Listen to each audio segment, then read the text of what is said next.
President Donald Trump has signed an executive order rolling back Obama-era rules aimed at curbing climate change. The president said this would put an end to the war on coal and job-killing regulations. The Energy Independence Executive Order suspends more than half a dozen measures enacted by his predecessor, and boosts fossil fuels. Business groups have praised the Trump administration's move, but environmental campaigners have condemned it. Flanked by coal miners as he signed the order, the president said, "My administration is putting an end to the war on coal. With today's executive action, I am taking historic steps to lift the restrictions on American energy, to reverse government intrusion and to cancel job-killing regulations." During the campaign, he vowed to pull the U.S. out of the Paris climate deal agreed in December 2015. What is Mr. Trump's order changing? President Trump takes a very different approach to the environment from Mr. Obama. The former president argued that climate change was real and cannot be ignored.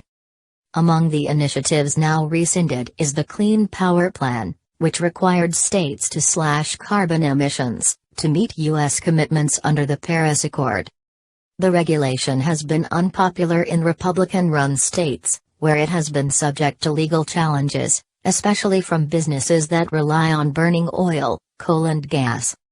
Last year the Supreme Court temporarily halted the plan, while the challenges are heard.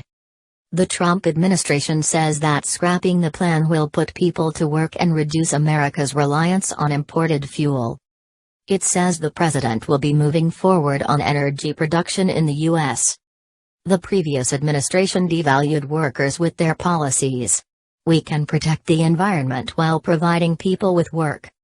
During the president's maiden visit to the Environmental Protection Agency, he signed the Energy Independence Executive Order, which cuts EPA regulations in order to support Mr. Trump's plan of cutting the agency's budget by a third. He recently appointed climate change skeptic Scott Pruitt as its new head. What will the impact be? Matt McGraw, BBC Environment correspondent. This order signed by President Trump is both a practical and a philosophical attempt to change the U.S. narrative on climate change.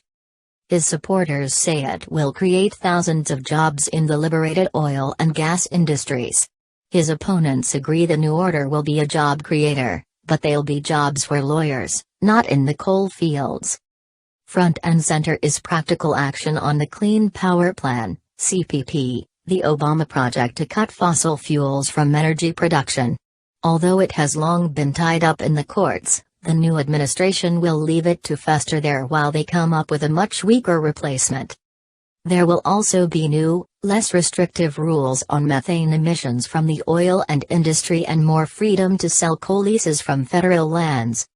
President Trump is signaling a significant change in the widely held philosophy that CO2 is the enemy, the main driver of climate change. U.S. environmentalists are gassed but also enraged. They will be queuing up to go to court. But in many ways that's playing into the hands of President Trump and the fossil fuel lobby. Delay is what they want, one Green source told me. Delay is winning. Will the U.S. honor its commitments under the Paris climate deal? While campaigning for the presidency, Mr. Trump argued that the agreement was unfair to the U.S. The landmark agreement commits governments to moving their economies away from fossil fuels and reducing carbon emissions to try to contain global temperature rise. Mr. Trump has in the past said climate change had been created by and for the Chinese. But at the end of last year, he acknowledged that there was some connectivity between human activity and climate change. It is now unclear where exactly the U.S. stands in relation to the deal. Whatever the U.S. chooses, the EU, India and China say they will stick to their pledges made in Paris. What has been the reaction?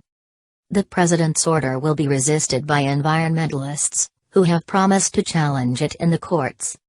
These actions are an assault on American values and they endanger the health, safety and prosperity of every American, billionaire environmental activist Tom Steyer was quoted by Reuters as saying.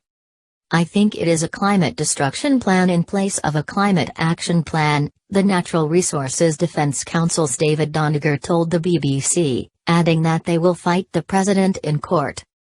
Another Green group, Earth Justice, said it would challenge the measure in and out of court. "This order ignores the law and scientific reality," its president Trip Van Noppen said.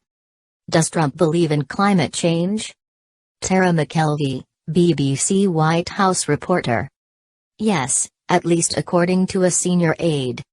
When asked whether the president believes in man-made climate change, the aide said sure, adopting a matter-of-fact tone. This marks a shift. In 2015 the president said that climate change was a hoax. By November 2016, the president had softened his position on the matter, saying he saw some connectivity between man and climate change. Now the president has gone further, at least, according to his aide. The president, a one-time climate change denier, now believes that climate change is real, and that humans are behind it. President Donald Trump has signed an executive order rolling back Obama-era rules aimed at curbing climate change. The president said this would put an end to the war on coal and job-killing regulations. The Energy Independence Executive